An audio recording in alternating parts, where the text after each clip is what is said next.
أشهد أن محمد رسول الله۔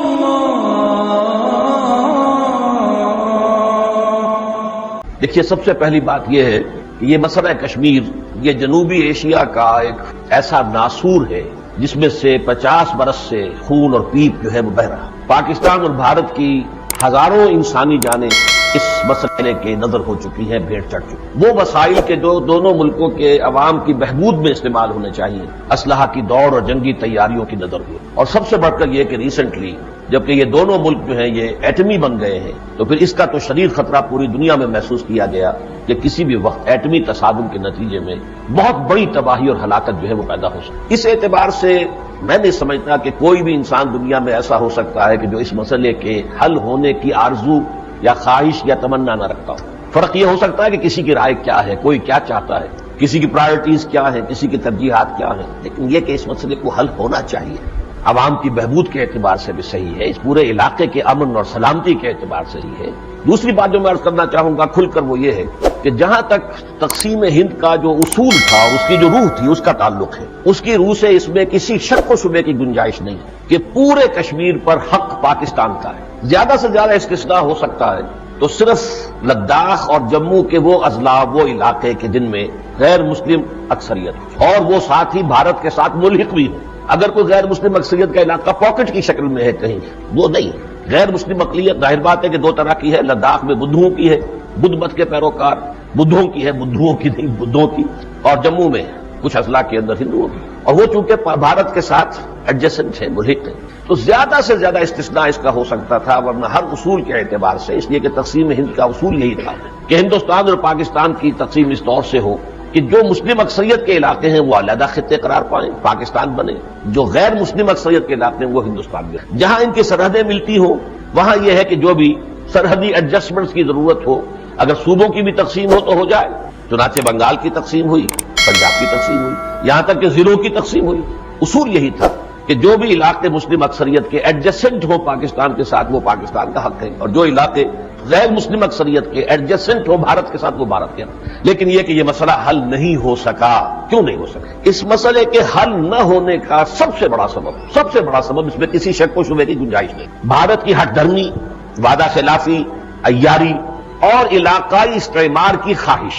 اپنے سائز کی بنیاد پر اس کے اندر شروع سے یہ ایمبیشن تھی کہ اس پورے علاقے کے اندر میرا چودراہٹ میری قائم ہو، اور ایک چھوٹا سا امپیریلزم جو ہے یہاں پر بھارت کے سرپرستی کے اندر موجود ہے۔ یہ جو بھارت کی روش رہی ہے، وعدہ خلافیاں مسلسل، دھوکے، اپنی کمٹمنٹس کو توڑنا، ہر وقت جو ہے کلابازی کھانے کے لیے تیار رہنا، یونائٹڈ نیشنز میں جا کر جو وعدے کیے ان سے پھر جانا، اور اس کے لیے عجیب عجیب بہانے تراش لینا، اصل میں اس کی پشت میں ہندو قوم کے اندر مسلم دشمنی کی 3 تہیں ہیں جنہیں ہمیں ذرا آئیڈینٹیفائی کر لینا۔ یہ کوئی اچانک بات نہیں ہے، یہ مسئلہ کشمیر ہی سے متعلق نہیں ہے، بلکہ پوری ہندو قوم کی جو نفسیات ہیں اس میں سب سے پہلی سطح جو ہے، سب سے زیادہ بیسک، وہ یہ ہے کہ ہندو کی تنگ نظری، سیلفشنس، اور خاص طور پر سیاست کے معاملے میں ایک تو یورپ کا میکیاویلی تھا جس نے سیاست میں ہر جھوٹ، دھوکے، فریب، خیانت، وعدہ خلافی کو جائز ہی نہیں ضروری قرار دیا، اور ایک بھارت کا میکیاویلی تھا چانکیہ، اس نے بھی اسی طریقے سے ہندوؤں کی گھٹی میں یہ بات ڈالی ہوئی کہ سیاست تو نام ہے دھوکے کا، فریب کا، جھوٹ کا، ایکسپلائٹیشن کا، مائٹ از رائٹ کا، اس میں کسی اصول، کسی اخلاقی کوئی پابندی، اس کا کوئی بدل نہیں۔ اپنے پڑوسیوں کے دشمن رہو، اور پڑوسیوں سے آگے جو اس کا پڑوسی ہے اس سے دوستی کرو، تاکہ اس پڑوسی کو دونوں طرف سے گھیر سکو، ایک تم اپنی طرف سے اس پر دباؤ ڈالو تو، اور دوسرا جو اس کا پڑوسی ہے اس کی طرف سے دباؤ ڈلواؤ۔ یہ اس کے اصول ہیں جو اس نے سکھائے، اور یہ ظاہر بات ہے کہ یہ وہ آج کی بات نہیں ہے، بہت پرانی بات ہے، سمراٹ چندر گپت موریہ کے زمانے کی بات ہے، یہ بیفور کرائسٹ ایرا کی بات ہے، جب سے کہ یہ ذہنیت جو ہے ہندو کی بننی شروع ہوئی ہے، قبل مسیح کے دور سے اس کا تعلق ہے۔ اس پر مزید اضافہ ہوا، مسلمانوں نے حکومت کی، کہیں 600 برس کی، کہیں 800 برس کی، کہیں 1000 برس کی۔ ظاہر بات ہے اس کا ایک رد عمل ہوتا ہے، ویسے بھی یہ صحیح ہے، مسلمان حکمرانوں میں بہت اچھے بھی تھے، بہت برے بھی تھے، حاکم جس طرح کے ہوتے ظالم بھی تھے، اس میں کیا شک ہے، بہت ہی عادل اور بہت ہی یوں سمجھیے کہ لوگوں کے لیے رحم دل ایسے بھی تھے، لیکن یہ کہ دوسری قسم کے لوگ بھی تھے۔ نہ بھی ہو تب بھی محض محکومی جو ہے یہ خود ایک رد عمل پیدا کرتی ہے، حاکم اور محکوم کے درمیان جو ایک نفسیاتی ایک ٹائی پڑ جاتی ہے وہ بڑی گہری ہے، تو تھوڑا عرصہ نہیں ہے، یہ 1000 برس، اور اس کی گہرائی کا اندازہ ہمیں ہو گیا تھا جبکہ 1971 میں فال اور ڈھاکہ پر یہ الفاظ اندرا گاندھی کی زبان سے نکل گئے کہ we have avenged over 1000 years defeat. ہم نے اپنی 1000 سالہ شکست کا بدلہ چکا لیا. اب آپ اندازہ کیجئے کہ ہندوستان میں یہ انتہائی لبرل خاندان تھا، یہ کوئی کٹر ہندو خاندان نہیں تھا. موتی لال نہرو جو بھی جانتے ہیں کچھ واقفیت رکھتے ہیں، بہت لبرل انسان. جواہر لال نہرو سوشلسٹ، وہ مذہبی ہندو تھا ہی نہیں. اندرا گاندھی لبرل، وہ تو بعد میں جب ایک مرتبہ اس نے شکست کھائی ہے مسلم ووٹ کی وجہ سے، پھر وہ ہندو دیوی کا ایک لبادہ اوڑھ کر آئی ہے الیکشن میں، اور دوبارہ کامیابی اس نے حاصل کی ہے، جس سے کہ بھارت میں ہندو فنڈامنٹلزم کو فروغ شروع ہوا ہے. ورنہ اس سے پہلے سیکولر ذہن کی تھی، بڑی شستہ اردو بولنے والی. موتی لال نے کہا تھا لوگ مجھ سے میرے مذہب کے بارے میں پوچھتے ہیں، میں کیا بتاؤں میرا مذہب کیا ہے. نسلی طور پر میں ہندو ہوں، لسانی اعتبار سے میں مسلمان ہوں، میرے گھر میں تو اردو بولی جاتی ہے. تہذیبی اعتبار سے میں یورپین ہوں، میرے گھر کا سارا رہن سہن جو ہے وہ یورپین ہے. لیکن اس خاندان کی ایک عورت نے کہا we have avenged over 1000 years defeat. تو اسے آپ اندازہ کیجئے جو کٹر ہندو تھے، وہ مونجے ہو، وہ ساورکر ہو، یا وہ جو پٹیل صاحب ہوتے تھے، اب یہ نام بھی اب تو اس وقت مشکل سے یاد آتے ہیں، ان کی ذہنیت کیا ہوگی اس کا اندازہ کیجئے. قیاس کنز گلستان من بہار مرا. اگر اندرا گاندھی کے الفاظ یہ ہیں we have avenged over 1000 years defeat، ہم نے اپنی 1000 سالہ شکست کا بدلہ چکا. تیسری، اس پر انگریز نے جو ہم پر حکومت کی تقریباً 200 برس ٹوٹل، یعنی پلاسی کی لڑائی سے اس کا حکومت کا دور تو شروع ہو جاتا ہے. گورنر جنرل تو شروع ہو گئے تھے جب بنگال میں اس کی حکومت قائم ہوئی ہے 1757 میں. 1857 میں جو جنگ آزادی اب کہلاتی ہے، پہلے غدر کہلاتا تھا، اس کے بعد براہ راست تاج برطانیہ کے تحت آ گئے، وائسرائے شروع ہو گئے. 1947 میں یہ دور ختم ہوا تو 190 برس کا دور ہے. اس 190 برس کے دور میں انگریز نے مسلسل جو پالیسی اختیار کی وہ یہ کہ ہندو مسلم کشیدگی میں اضافہ کیا. ڈیوائڈ اینڈ رول، یہ تو آپ کو معلوم ہے کنزرویٹو پارٹی جو ان کی تھی، اور وہی زیادہ طاقتور رہی ہے اکثر و بیشتر. ان کا یہ مبینہ اعلان شدہ اصول تھا ڈیوائڈ اینڈ رول. اس لیے کہ ہندوستان اتنی بڑی مملکت کے اوپر حکومت قائم رکھنا کوئی آسان کام ہے.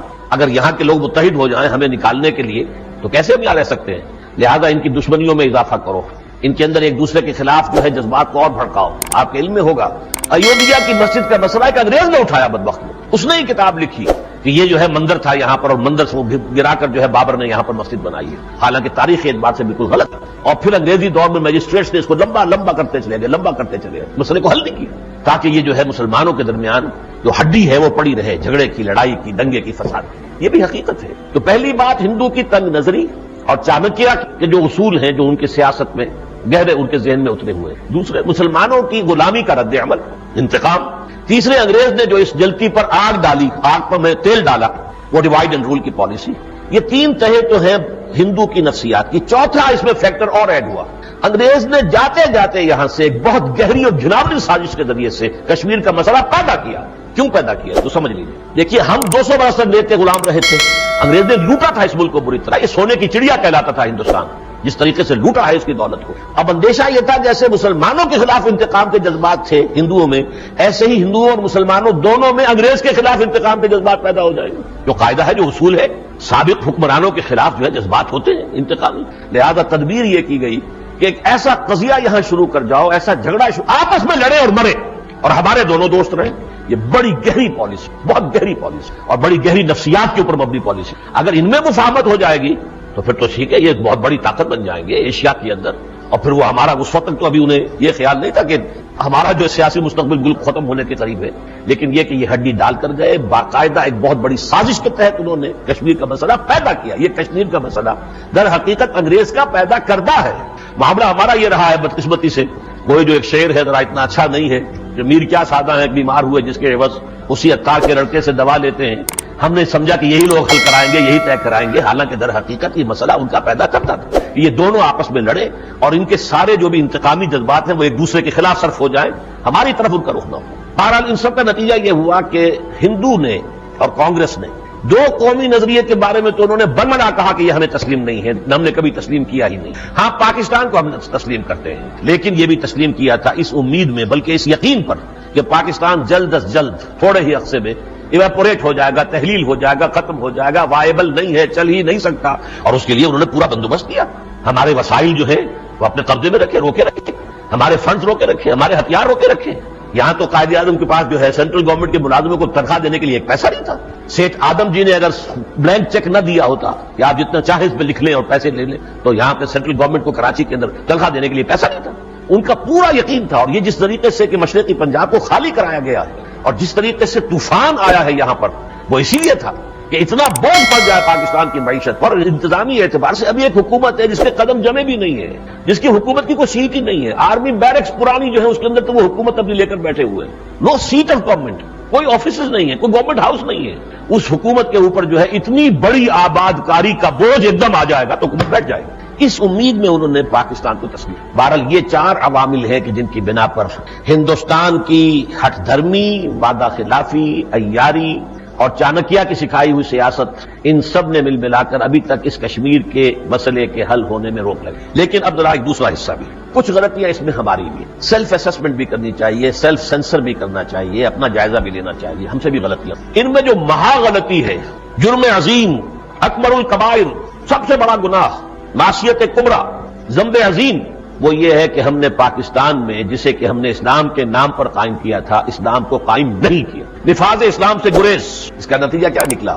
ہم اللہ کی مدد سے محروم ہو. خذلان الہی, اللہ سے وعدہ خلافی کی, اللہ نے ہمارے دلوں میں منافقت پیدا کر دی. یہ میں کئی دفعہ بیان کر چکا ہوں سورہ توبہ کی آیات 75, 76, 77 کے حوالے سے. اللہ سے وعدہ کر کے اگر وعدہ خلافی کی جائے, اس کی سزا جو آخرت میں ہوگی وہ تو ہوگی, دنیا میں یہ ہے کہ دلوں میں نفاق پیدا کر دیا جائے. وہ نفاق باہمی بھی پیدا ہوا, قوم قومیتوں میں تقسیم ہو گئی.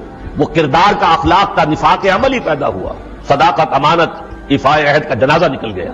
یہ سب کچھ ہوا کہ ہوا, کیوں ہوا؟ اللہ تو ظالم نہیں.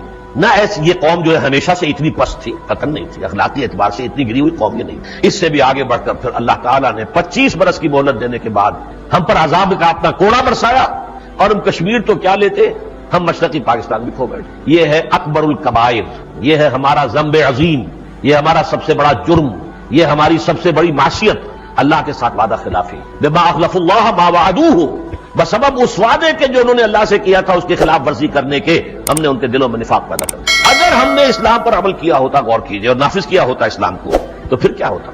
اللہ کی مدد ہمارے شامل حال ہوتی, ہمیں اعتماد ہوتا کہ اللہ ہمارے ساتھ ہے, کشمیر ہمارا حق ہے اور اللہ ہمارے ساتھ ہے, ہمیں کسی کا ڈر نہ ہوتا. پھر کہاں پستی اور کہاں کم ہمتی اور کہاں بزدلی کا سوال, ناممکن. یہی وجہ ہے, دیکھیے میں نے آیتیں آپ کو سنائی ہیں. ان ینصرکم اللہ فلا غالب لکم, مسلمانوں دیکھو, اگر اللہ تمہاری مدد کرے گا کوئی تم پر غالب نہیں آئے گا. وَإِن يَخْذُلْكُمْ, اللہ ہی تمہارا ساتھ چھوڑ دے, فَمَنْ ذَا الَّذِي يَنصُرُكُم مِّن بَعْدِ, یہ پھر کون ہے وہ جو تمہاری مدد کر سکے گا اس کے بعد.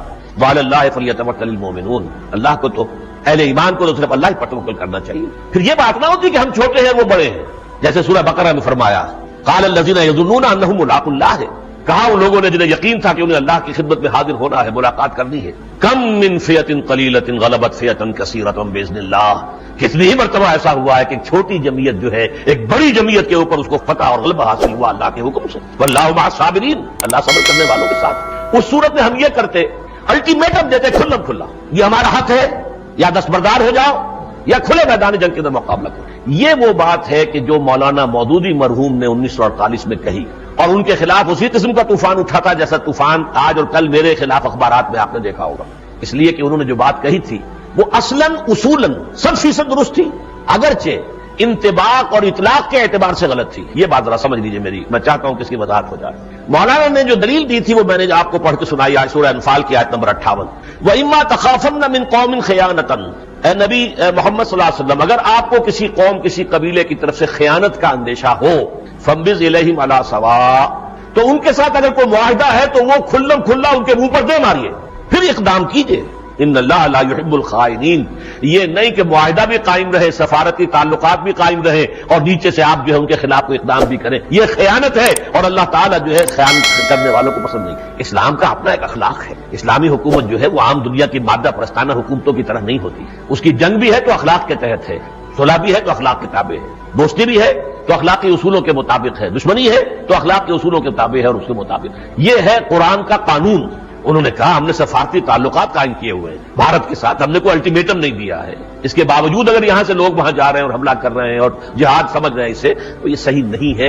ہاں پاکستان کو چاہیے کھلم کھلا اعلان کرے اپنے حق کے لیے, لیکن یہ بات جتنی درست تھی اصولی اعتبار سے اتنی ہی غلط تھی عملی اعتبار سے. اسلام پر تو چلنے کا ہمارا ارادہ تھا ہی نہیں, تھا کہاں اسلام. اسلام تو ہمارے فریم آف ریفرنس کے طور پر موجود ہی نہیں تھا.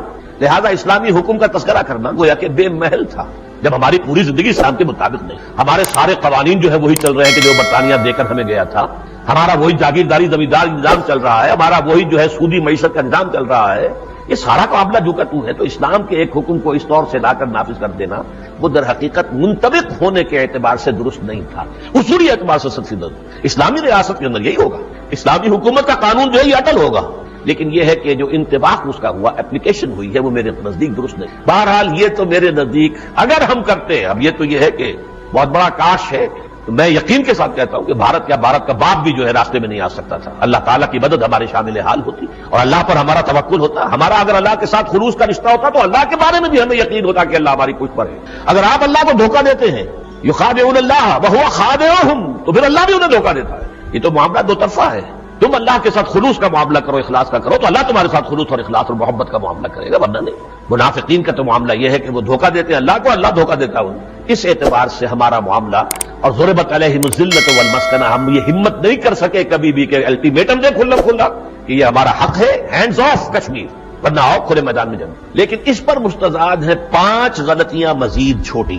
میں اس جو بڑی غلطی میں نے بیان کی، اکبر الکبائر، سب سے بڑی معصیت، سب سے بڑا گناہ، سب سے بڑا سبب، سب سے بڑی غلطی، وہ ایک پرڑے میں ڈالے تو 5 جو میں بیان کرنے چلا ہوں وہ دوسرے پرڑے میں جا کر شاید کچھ برابر ہو جائیں۔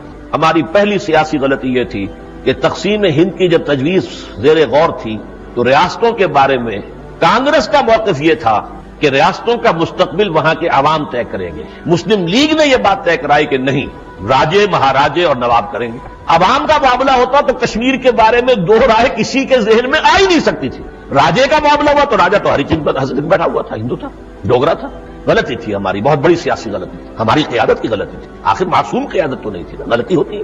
ہماری نگاہیں جمی ہوئی تھی حیدرآباد دکن پر، وہ بہت ہی مالدار ریاست تھی، وہاں تو کانیں تھی ہیروں کی بھی اور سونے کی بھی، حالانکہ لینڈ لاک تھا وہ، لیکن یہ کہ بہرحال ہماری نگاہ تھی سب سے بڑھ کر حیدرآباد دکن پر، پھر یہ کہ جوناگڑھ ماناوادر، یہ کاٹھیاواڑ کے علاقے کی 2 ریاستیں تھیں۔ تو اس لیے یہ بات کہی گئی کہ معاملہ جو ہے وہاں کی عوام نہیں، کیونکہ حیدرآباد دکن کی عوام کی اکثریت ہندوؤں پر مشتمل، جوناگڑھ ماناوادر کے عوام کی اکثریت ہندوؤں پر مشتمل، وہاں تو نواب ہی ہمارے ساتھ آ سکتے تھے نا، یا انڈیپینڈنٹ ہو سکتے تھے۔ لیکن یہ ہے کہ یہ معاملہ ہم سے کشمیر کے مسئلے کے اندر جو ہے اس کو الجھانے کے اندر ہماری اس غلطی کا دخل ہے۔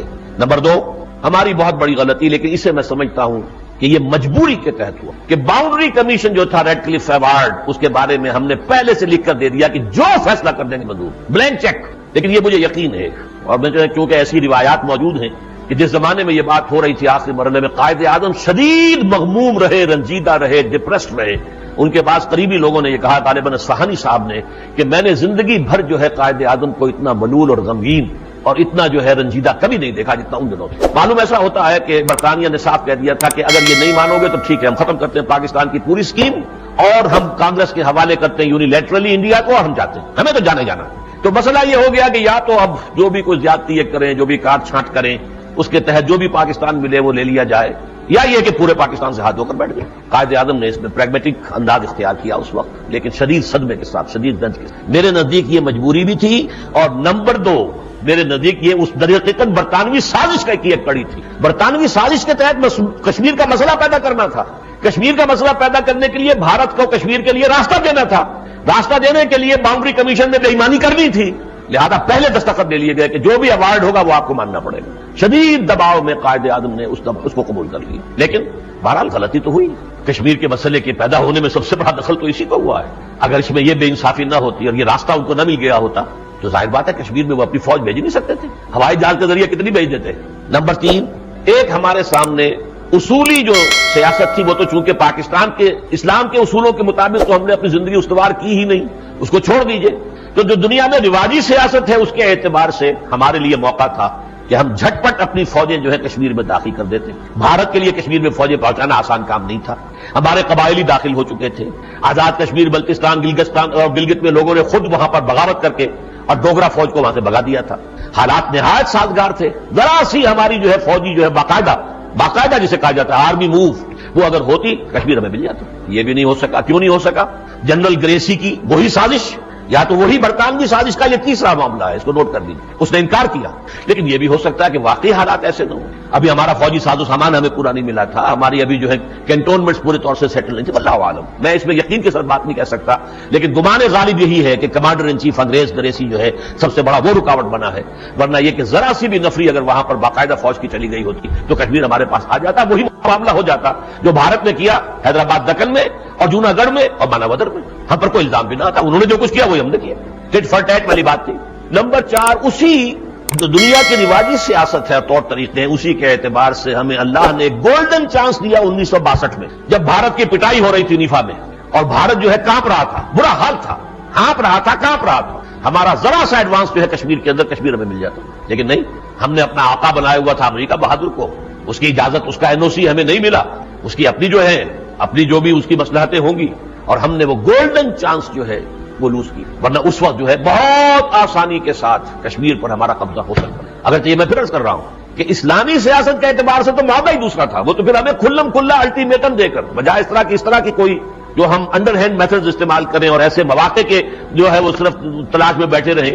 نہیں, ہمیں تو کام کرنا چاہیے تھا کھل کر کے, ہمارا حق ہے, ہمیں لینا ہے, یا تخت یا تختہ, ٹھیک ہے, اللہ فیصلہ کرے گا, اللہ ہماری مدد کرے گا. لیکن اب آخری بات یہ 5ویں بہت بڑی غلطی 1965 میں یہ کی کہ ابھی نہ وادی میں مقبوضہ کشمیر میں کوئی فضا ہموار نہیں کی گئی تھی, مقامی آبادی تیار نہیں تھی سپورٹ کرنے کے لیے اور اپنے کمانڈوز داخل کر دی. انتہائی نااہلی, غلط پلاننگ بھی غلط. اس قسم کی کسی مہم کو اگر مقامی سپورٹ نہ ملے تو کیسے اس میں کامیابی ہو سکتی ہے؟ یہ یہاں سے ہمارے مجاہدین جو جاتے ہیں اب کشمیر کے اندر کام کرتے ہیں, یہ کارگزاریاں کیسے دکھا سکتے ہیں اگر مقامی سپورٹ نہ ملتی؟ جہاد کشمیر تو شروع ہوا انڈیجنس, پہلے کشمیریوں نے طے کیا کہ ہم شروع کریں گے, اس کے بعد ٹھیک ہے باہر سے جو بھی گئے انہیں پروٹیکشن بھی ملے, انہیں مدد بھی ملے, انہیں چھپایا بھی گیا, انہیں راشن بھی پہنچایا, سب کچھ ہوا ہے. مقامی جو ہے آبادی نے ان کی پوری طریقے سے انہیں پروٹیکشن دی. ہم نے اپنے بہترین کمانڈوز گنوائے, سب کے سب ختم ہوئے. اور ایک بہت بڑی حماقت یہ تھی, پتہ نہیں کس نے یہ کہہ دیا تھا بھٹو کے ذریعے سے ہمارے فیلڈ مارشل صاحب کو کہ مطمئن رہو کہ بھارت جو ہے انٹرنیشنل باؤنڈری کراس نہیں کرے گا. اور بھارت نے لاہور پر حملہ کیا. سیاسی اعتبار سے بھی غلط,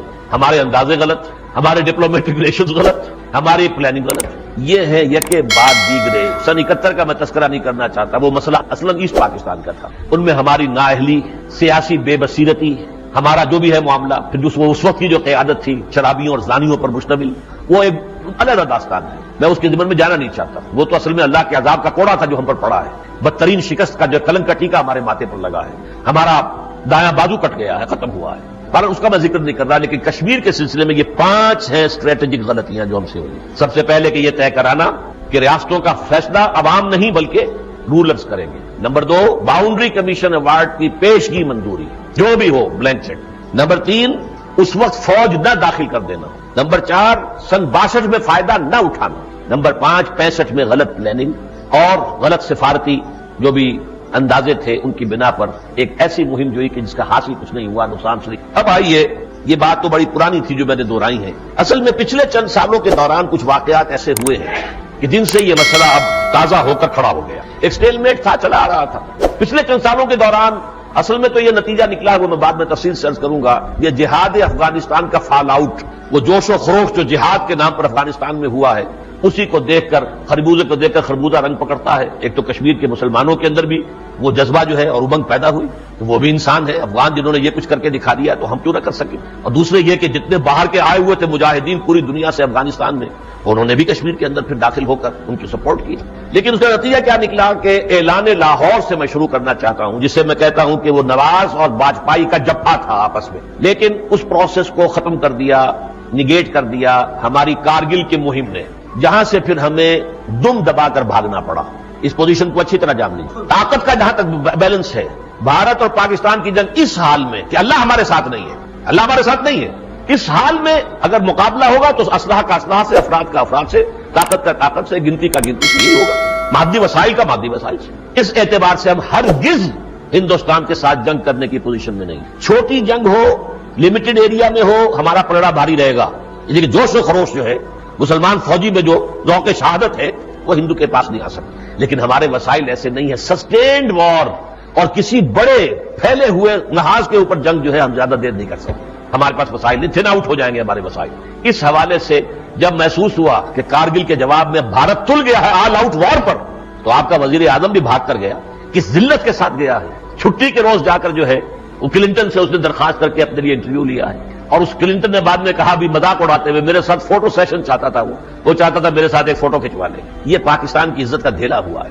اور یہ نہیں ہے کہ وہ فوج کی مرضی کے بغیر گیا, یہ بات غلط ہے. اس لیے کہ ظاہر بات ہے کہ جب بھارت کی طرف سے آل آؤٹ وار کا مسئلہ آ گیا, اب اس کے بعد ظاہر بات ہے کہ جو حالات ہیں, جو جو بھی آبجیکٹو کنڈیشنز ہیں اس کے اندر صورتحال اس کے سوا کوئی نہیں تھی. باقی یہ خیال کہ ڈیٹرنٹ آپ کے پاس ہے، دیکھیے اس کا بھی ہے، اس ڈیٹرنٹ جو ہے آپ کا ایٹمک، اس کی بھی ایک لمیٹڈ ویلیو ہے. ایک آخری حد اگر آ جائے، مرتا کیا نہ کرتا، کسی کو آپ دیوار سے لگا دیں تو پھر بڑے سے بڑا رسک وہ لے لیتا ہے. ہمارے پاس ایٹمک بم ہے تو کیا اس کے پاس نہیں ہے؟ ہم اس کے 8-10 شہر برباد کریں گے، وہ ہمارا تو چکا بوٹی کر دے گا، ختم کر دے گا. سوال ہی پیدا نہیں کہ وجود بھی رہ جائے پاکستان میں. لہٰذا جب مسئلہ آئے گا کہ واقعتاً اس کو یوز کریں، اس وقت 100 دفعہ سوچنا پڑے گا. ہاں جب تک وہ رکھا رہے، رکھے ہوئے ایک ڈیٹرنٹ کی حیثیت سے کام کرے وہ اور بات ہوتی ہے، لیکن اس ڈیٹرنٹ کو استعمال کرنا جو ہے اس کے لیے تو 100 دفعہ سوچنا پڑے گا. اس اعتبار سے وہاں سے پسپائی، پھر اعلان واشنگٹن، پھر نواز حکومت کا خاتمہ، جنرل پرویز مشرف 4 ٹوپیوں والے اب تو جو ہیں وہ اب ہمارے سربراہ ہیں. جب سے یہ آئے انہوں نے رٹ لگائے رکھی بار بار گردان کی شکل میں مذاکرات مذاکرات مذاکرات مذاکرات، anywhere any time at any level. لیکن شرط واحد کہ کشمیر پر بات ہونی چاہیے. بہت صحیح موقف تھا پالیسی کے اعتبار سے، اس میں کوئی فلا نہیں، لیکن جواب جو تھا بھارت کی طرف سے انتہائی سختی کے ساتھ رد کیا گیا. ہرگز نہیں. پہلے کراس بارڈر ٹیررزم جو ہے، یعنی مجاہدین جو آتے ہیں پاکستان سے ان کو روکو، انہیں بند کرو. انڈیجنس سے ہم سے مل لیں، نبٹ لیں گے، لیکن یہ کہ ان کو بند کرو. جب تک یہ نہیں کرتے کوئی گفتگو نہیں. پہلے یہ بھی تھا کہ فوجی حکومت ہے ان سے کیا بات کرنی ہے وغیرہ وغیرہ. لیکن یہ کہ اس قدر پختہ اپنے موقف میں جو اچانک تبدیلی آئی ہے جس پر پوری دنیا حیران ہو گئی ہے، ہمارے سارے صحافی حیران ہیں. ارشاد الحقانی صاحب نے کئی اس کے اندر کالم لکھے ہیں کہ بہت ڈرامائی، بڑی اچانک تبدیلی. اس کے بارے میں سوچنا چاہیے کہ اس کے اصل اسباب کیا. پہلی بات جو ہے یہ ہے اہم معاملہ، یہ ہے جہاد کشمیر. واقعہ یہ ہے کہ اس کے ضمن میں جس جوش و خروش کا پاکستان کے لوگوں کی طرف سے، اول تو یہ کہ خود کشمیر کے اپنے اندر، اس پر مزید تقویت دینے والی پاکستان کی جہادی تحریکوں کا جوش و خروش، بے مثال بہادری، جرت، اور واقعہ یہ کہ بے شمار جانوں کا نذرانہ پیش کیا ہے. اس کی تاریخ میں بہت کم مثالیں آپ نے. اس معاملے میں ذرا میرے مواصلے میں یہ بات جو ہے پھیلائی گئی ہے، میں اسے جہاد نہیں کہتا، اس کی وضاحت میں بعد میں کروں گا. چند وضاحت سے کہ جو میرے موقف کے بارے میں جو ہے مخالفانہ پروپیگنڈا اس وقت ہو رہا ہے. میں اسے جہاد کہتا ہوں، جائز جہاد کہتا ہوں، اور اس میں جانے دینے والوں کو شہید کہتا ہوں. اور واقعہ یہ ہے کہ یہ جو موقع پیدا ہوا ہے یہ مرہون منت ہے انہی کی قربانیوں کا، انہی کی محنتوں کا، انہی کے جانے دینے کا نتیجہ یہ ہے، چاہے وہ اندرون کشمیر سے متعلق ہے، چاہے بیرون سے پاکستان سے گئے ہوئے لوگ ہیں، کہ اس کے نتیجے میں ہندوستانی فوج کا مورال گر چکا، تکان طاری ہو چکی. اس سے بڑی بات کیا ہوگی؟ ہندوستان میں آپ کو معلوم ہے کہ فوج جو ہے وہ بالکل خالص غیر سیاسی ادارہ ہے، خالص غیر سیاسی. لیکن فوج کا چیف جو ہے وہ کہہ رہا ہے اور اعلانیہ کہہ رہا ہے کہ اس کشمیر کے مسئلے کا حل جو ہے فوجی نہیں ہو سکتا، بلکہ یہ ہونا چاہیے سیاسی حل. اور نمبر 2 کچھ لوگ کے تحت. یہ بیان آرمی چیف کی طرف سے کھلا اعلانیہ، بہت ہی ان ایکسپیکٹڈ بات، لیکن برملا کہا، کھل کر کہا، ڈنکے کی چوٹ کہا. تو اس سے معلوم یہ ہوتا ہے کہ در حقیقت وہ تھک بھی چکے ہیں، سیاسی حل کے لیے آمادہ ذہن ہے ان کا، اور کچھ لوگ کے معاملے کے بارے میں سوچنے کو تیار. واللہ عالم. جہاد کے ضمن میں جیسا کہ میں نے عرض کیا تھا، میری بات کو جو غلط انداز میں پیش کیا گیا ہے میں اسے بعد میں آخر میں چند وضاحتوں میں پیش کروں. اس سے بھی زیادہ میرے نزدیک اہم جو عامل ہے اس میں وہ خارجی ہے. وہ جو خارجی عامل ہے وہ میرا پورا ایک فلسفہ آپ حضرات کے سامنے ہے جو میری جمعے کے خطابات سنتے ہیں کہ نیو ورلڈ آرڈر جو اصل میں تو یہودی منصوبہ ہے، پوری دنیا پر یہود کا اقتصادی اور مالیاتی تسلط، امپیریلزم. لیکن یہ کہ سامنے اس کے امریکہ بہادر ہے، USA ہے، بظاہر وہ اس کا منصوبہ ہے. موجودہ بش جو ہے اس کے باپ بش نے کہا تھا پہلی مرتبہ نیو ورلڈ آرڈر، جبکہ یہ خلیج کی جنگ کے بعد اس نے تقریر کی ہے کہ اب نیو ورلڈ آرڈر کا آغاز ہو جائے گا ڈنکے کی چوٹ. اس میں سب سے بڑی رکاوٹ دنیا میں انہیں نظر آتی ہے چین. لہذا کنٹینمنٹ آف چائنا پالیسی اس وقت کارنر سٹون بن گیا ہے امریکہ کی پالیسی، جس کی وجہ سے کہ وہ فارموسا کو بھی سپورٹ کر رہے ہیں اور طرح طرح سے جو ہے ہتھیار بھی انہیں دے رہے ہیں. اور یہ کہ انسرکلمنٹ آف چائنا پالیسی جو ہے اس کے لیے انہیں سب سے بڑا مہرہ اور سب سے بڑا اعلی کار بھارت اس وقت درکار ہے. اور بھارت نے بھی آگے بڑھ کر اس حیثیت کو قبول کر لی. ایک طرف تو یہ سین ہے، دوسری طرف سین یہ ہے کہ چائنا کا اور پاکستان کا رابطہ بڑا قدیم بھی ہے، پرانا بھی ہے. دوستی جو ہے خاصی ٹائم ٹیسٹڈ جسے کہتے ہیں کہ مختلف مواقع پر اس نے اپنا ثبوت دیا ہے. اور اب اس وقت جو ہے رد عمل کے طور پر چین اور پاکستان کی قربت زیادہ ہو رہی ہے. وزیر اعظم دوران جی آئے، کس قدر زبردست دورہ یہاں کر کے گئے، پھر کھٹمنڈو گئے. یعنی جتنا بھی اب بھارت کو انسرکل کرنے کی کوشش وہ کر رہا ہے چین، کہ سارک ممالک جتنے ہیں ان کو وہ اپنے زیر اثر لے آئے. امریکہ چائنا کو انسرکل کرنے کی کوشش کر رہا ہے، لیکن چائنا جو ہے بھارت کو انسرکل کرنے کی کوشش کر رہا ہے. اس حوالے سے چین کے اثر و رسوخ کا خلیج تک پہنچ جانا یہ گویا کہ ریڈ سگنل ہے امریکہ کے لیے کہ گوادر کے معاملے میں ہمارا معاملہ اس سے طے ہو چکا ہے کہ وہاں پر وہ ساحلی سڑک بھی بنائے گا اور وہاں پر وہ بندرگاہ بنائے گا. چین کی وہاں موجودگی گوادر میں یوں سمجھیے کہ جو خلیج کا دہانہ ہے اس کے اوپر کھڑے ہو کر یہ ہے کہ جس نے پسو ڈالے ہیں بری طریقے سے اور پریشان کر دیا ہے امریکہ بہادر. نتیجہ کیا ہے؟ یہ دو سینریز میں نے آپ کو دکھائی. ایک طرف یہ کہ کنٹینمنٹ آف چائنا پالیسی کے لیے ضرورت ہے بھارت کی امریکہ کو، امریکہ نے بھی لبیک کہہ کر قبول کر لیا. دوسری طرف چائنا پاکستان کے جو قریب آ رہا ہے وہ بہت بڑا خطرہ ہے اور اس کے لیے بھی کوئی قدم اٹھانا چاہیے. تو ان دونوں چیزوں کا نتیجہ کیا ہے؟ سب سے پہلی بات یہ کہ بھارت اپنے سب سے بڑے پڑوسی ملک کے ساتھ اپنے معاملات کو درست کرے. پڑوسی ممالک میں چھوٹا سا بھوٹان بھی ہے، نیپال بھی ہے. نیپال میں بھی آپ کو معلوم ہے ماؤ تحریک کس قدر تیزی کے ساتھ آگے بڑھ رہی ہے. پورا شاہی خاندان کیوں مروایا ہے بھارتیوں نے؟ اس لیے کہ وہ پرو چائنا جا رہے تھے اور اب وہ بادشاہ وہاں انسٹال کیا گیا ہے جو پرو انڈیا ہے. لیکن یہ ہے کہ جس طریقے سے ناک چڑے چبانے شروع کر دیے ماؤ نواز کمیونسٹوں نے اور مصالحت کرنی پڑ رہی ہے حکومت کو ان کے ساتھ، اس کو بھی آپ ذہن میں رکھیے. نیپال ہے، سری لنکا ہے، پاکستان ہے، بنگلہ دیش ہے. بنگلہ دیش کے ساتھ بھی اب بھارت کے تعلقات اتنے اچھے نہیں ہیں، ان کی جو ہے سرحدی جھڑپیں ہوئی ہیں اور اب اندیشہ یہ بھی ہے کہ جو الیکشن ہونے والے ہیں ان میں غالباً اب شیخ مجیب الرحمان کی بیٹی جو ہے وہ کامیاب نہ ہو سکے. یہ سارے حالات ہیں کہ جس نے بھارت کو سوچنے پہ مجبور کیا ہے کہ وہ اپنا ایک مصالحانہ کردار سامنے رکھے اور اس علاقے میں واقعتاً بڑا بھائی بن کر دکھائے. بڑے بھائی بننے کے لیے سائز تو بڑا ہے، میگنینیمٹی چاہیے نا، کچھ طبیعت کے اندر، کچھ ظرف کے اندر وسعت چاہیے، کچھ چھوٹوں کے ساتھ کچھ شفقت، کچھ بھلائی، کچھ نیکی، کچھ خیر خواہی ہوگی تو بڑا بھائی ہوگا نا وہ. یہ در حقیقت اس کا ہے کہ سارک کا پورا علاقہ جو ہے اس میں اب بھارت جو ہے کم سے کم نظر آئے کہ ہاں یہ بڑا بھائی ہے، خیر خواہ ہے، یہ دشمن نہیں ہے، یہ تو سب کی بھلائی چاہتا ہے. تاکہ یہ تمام ممالک جو ہیں جیسے کہ جو مرغی اپنے پروں تلے اپنے بچوں کو چھپا لیتی ہے، اسی طریقے سے یہ اپنے گرد جو یہ گھیرا ہے رنگ ہے ان ممالک کا، ان کو یہ اپنے زیر اثر لا کر اور پھر بھرپور طریقے پر امریکہ کا اعلی کار بن کر چائنا کے مقابلے میں کھڑا ہو جائے. اور اسی کی پھر ایک کڑی یہ بھی ہے کہ جب بھارت یہ شکل اختیار کر لے تو سیکورٹی کونسل کی پرماننٹ ممبرشپ اسے دلوا دی. سائز کے اعتبار سے وہ حقدار ہے. آخر آپ کو معلوم ہے کہ تقریباً دنیا کی 1/5 پاپولیشن وہاں بھی ہے، 1/5 پاپولیشن چائنا میں ہے، 1/5 وہاں بھی ہے. 1/5 سے نہیں ہوگی تو 1/6 ہوگی، بس اس سے زیادہ فرق نہیں ہے. اس کا ایک ایٹمک طاقت ہے، 74 سے دھماکہ کیے ہوئے. لیکن یہ کہ چونکہ آس پاس کے ممالک کے ساتھ اس کے تعلقات درست نہیں ہیں اس اعتبار سے رکاوٹ. لیکن اگر کسی طریقے سے حالات درست ہو جائیں تو گویا کہ اس کا امکان ہے. اور تیسرے نمبر پر یہ پالیسی ہے امریکہ کی پاکستان کے بارے میں کہ پرائرٹی نمبر 1 تو یہ ہے کہ پاکستان بھی اسی انسرکلنگ رنگ کا حصہ ہو جائے چائنا سے بالکل دور ہو کر.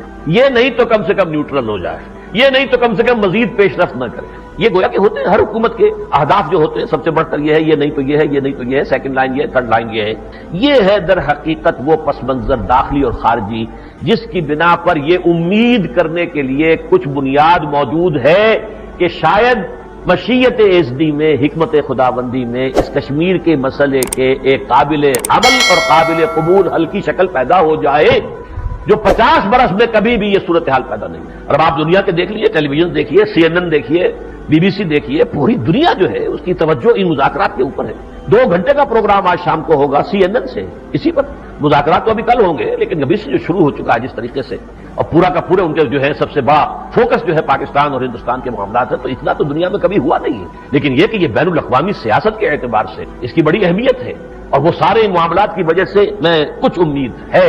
اگرچہ یہ اندیشہ ہے، بہت سے لوگ کہہ رہے ہیں کچھ نہیں ہوگا.